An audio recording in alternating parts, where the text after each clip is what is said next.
हिंदी के प्रसिद्ध आलोचक और इतिहासकार आचार्य रामचंद्र शुक्ल ने आदिकाल का समय सन 993 ईस्वी संवत 1050 ईस्वी से 1318 ईस्वी संवत 1375 विक्रमी तक माना था और इसे वीरगाथा काल की संज्ञा दी थी, क्योंकि वे इस अवधि में वीरगाथाओं की रचना को प्रवृत्ति को प्रधान मानकर चले थे। किंतु परवर्ती विद्वान 769 ईस्वी से 14वीं शताब्दी के मध्य तक की अवधि को हिंदी साहित्य का आदिकाल ही कहते हैं।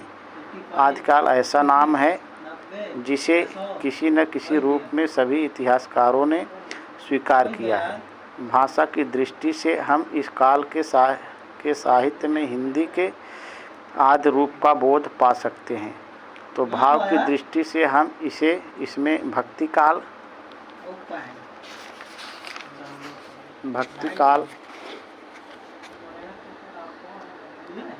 काल से आधुनिक काल तक की सभी प्रमुख प्रवृत्तियों के प्रारंभिक बीज खोज सकते हैं। इस काल की आध्यात्मिक, श्रृंगारिक तथा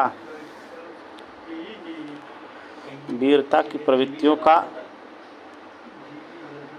ही विकसित रूप परिवर्तित साहित्य में मिलता है।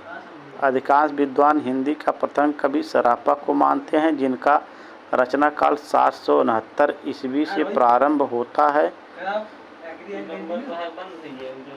अतः हिंदी साहित्य के प्रारंभ की सीमा 8वीं शताब्दी का उत्तरार्ध मानी जाती है। दूसरी ओर विद्यापति को भी आदिकाल के अंतर्गत माना जाता है।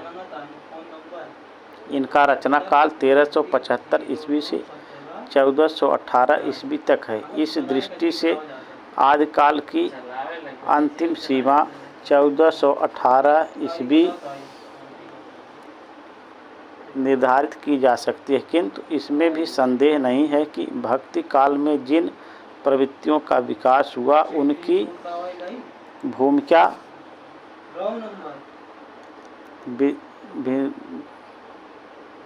विद्यापति के पूर्व ही पूर्ण हो चुकी थी।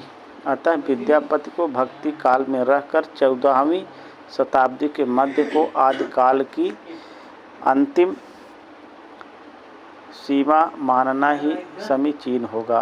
साहित्य समाज की भावनात्मक स्थिति और गतिशील चेतना की अभिव्यक्ति है, इसलिए आदिकालीन साहित्य के इतिहास को समझने के लिए तत्कालीन राजनैतिक, धार्मिक, सामाजिक तथा सांस्कृतिक परिस्थितियों को जानना अपेक्षित है।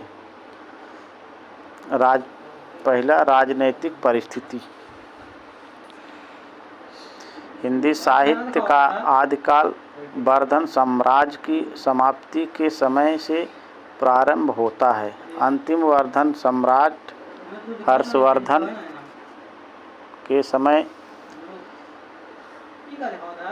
से ही सिंध प्रांत पर अरबों के आक्रमण प्रारंभ हो गए थे। हर्षवर्धन की मृत्यु के बाद भारत की संगठित सत्ता खंड खंड हो गई।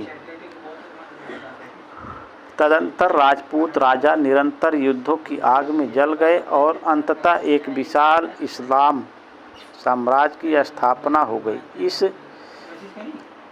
ईसा की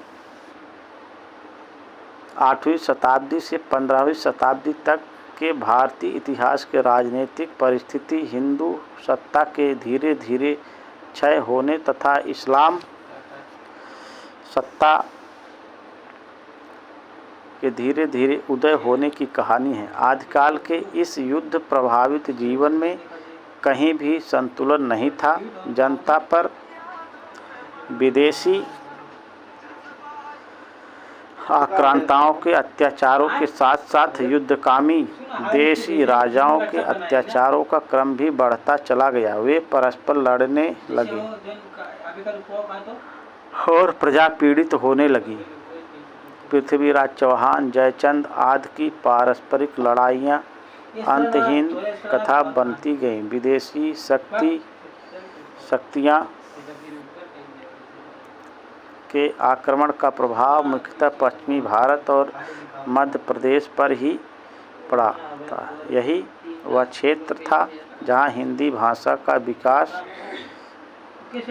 हो रहा था। अतः इस काल का समस्त हिंदी साहित्य आक्रमण और युद्ध के प्रभावों की मनःस्थितियों का प्रतिफल है।